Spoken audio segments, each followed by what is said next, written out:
Comprendre la Rome antique en 4 mots, est-ce possible? La réponse est oui. Enfin presque. Avec ces 4 concepts fondamentaux, on peut mieux saisir la société, la religion et la politique de la Rome antique. Le fondement de la société romaine est la gens, ou gentes au pluriel. Comme l'indique l'historien Jan Le Boec, une gens est une sorte de clan pouvant réunir plusieurs familles qui partagent un ancêtre commun. Leur origine remonte peut-être à l'époque de la Rome royale. Leurs ancêtres sont probablement les premiers chefs des grandes familles réunis en conseil par Romulus au 8e siècle. Au sommet de la gens, on trouve un pater, c'est-à-dire un chef de clan. Juste en dessous, des pater familias, les pères des différentes familles. Les membres sont dits gentilis. Chaque gens possède des terres, des clients et ses propres traditions familiales. L'ensemble des gentes, notamment les chefs, forment ensemble une classe sociale, les patriciens. D'ailleurs, le terme patricien, en latin patrici, viendrait directement du mot patres, les pairs que Romulus réunit en conseil. Les gentes sont donc des clans dont les membres forment une caste aristocratique depuis le 8e siècle jusqu'à la fin du 4e siècle avant notre ère, moment où la plèbe termine d'acquérir des droits politiques. À Rome, tout est religion. Il n'existe pas de séparation entre le laïque et le religieux. Il ne s'agit pas non plus d'une religion dite révélée, comme les 3 grandes religions monothéistes. Non, la religion romaine est avant tout contractuelle, ritualiste, pratique. Les dieux sont considérés comme des citoyens surhumains qui participent activement à la vie de la cité et avec qui il faut communiquer pour assurer l'avenir de la communauté.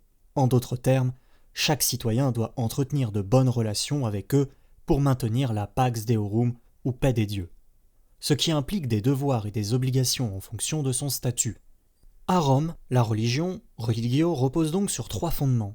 Sacra, les rites effectués par les hommes au bénéfice des dieux, les prodiges et les présages, à savoir les messages envoyés par les dieux eux-mêmes pour influencer les décisions des hommes, souvent négatifs. Enfin, auspicia, les auspices, notre 3e concept. On parle plus précisément des prises d'auspices. Il s'agit d'observer le ciel pour interroger les dieux, soit en examinant la foudre, auspicium ex caleo, soit le vol et les cris des oiseaux, auspicium ex aeubius. Le but était d'obtenir l'approbation divine concernant une décision ou une action, notamment celle de Jupiter. Par exemple, pour valider l'élection d'un magistrat, avant de livrer une bataille, ou encore au moment de voter une loi. Une poignée de magistrats détenaient le droit de spectio, de prendre les auspices publiquement au nom du peuple romain, en latin les auspicia publica ou auspicia populi romani. Le jour de leur entrée en charge, les magistrats recevaient les auspicia urbana, leur conférant la capacité d'agir dans la ville pour exercer leurs charges. Ceux qui étaient en charge d'opérations militaires recevaient quant à eux les auspicia bellica, leur octroyant la capacité de consulter les dieux pendant leur campagne ou avant une bataille. Ensuite, tout au long de leur mandat, les plus hauts magistrats, les consuls et les préteurs possédaient les auspicia maxima, les auspices supérieurs, et les magistrats moins importants, les édiles et les questeurs, avaient, eux, les auspicia minora, les auspices inférieurs. Lorsqu'ils prenaient les auspices, les magistrats étaient presque toujours épaulés par des augures, qui sont les maîtres ancestraux de cette science divine. Jusqu'à la fin de la République, le collège des augures reste extrêmement puissant et leurs membres sont élus par cooptation à vie.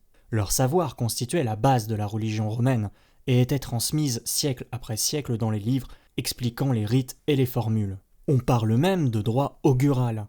Leur pouvoir était si grand qu'un seul augure pouvait annuler une élection ou une loi par la simple formule « alio die », signifiant un autre jour. Et gare à celui qui ne respectait pas leur décision, la punition pouvait aller jusqu'à la peine de mort.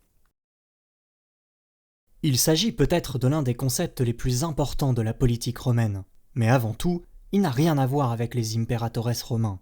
L'imperium est en effet le droit suprême de commandement civil, militaire, judiciaire, de coercition.